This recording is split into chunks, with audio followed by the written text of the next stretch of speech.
There aren't many sports where loneliness can hit as hard as it can in wrestling.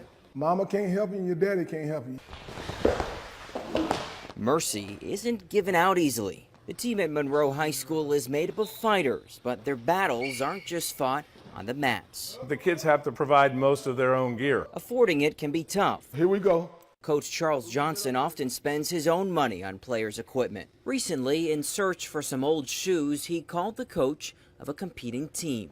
He asked me if I could get all my wrestlers together at the end of the season and asked them to bring in their used wrestling shoes.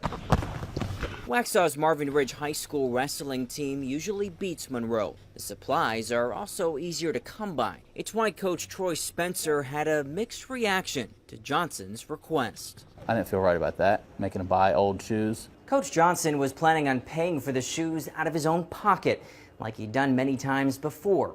So he never expected what happened next.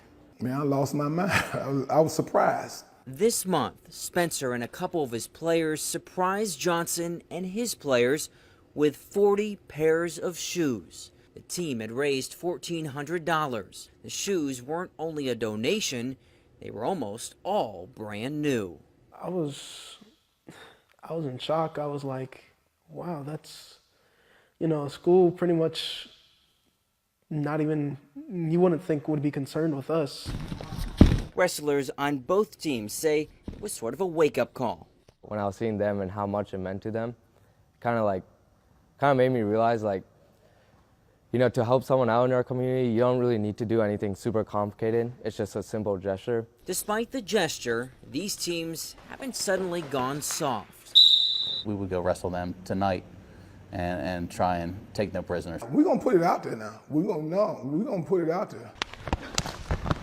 The goal of wrestling may be to bring down your opponent, but when your rival is looking out for you off the mats, who comes out on top just doesn't seem as important. At the end of the match, we'll be friends. We'll walk away as friends and brothers.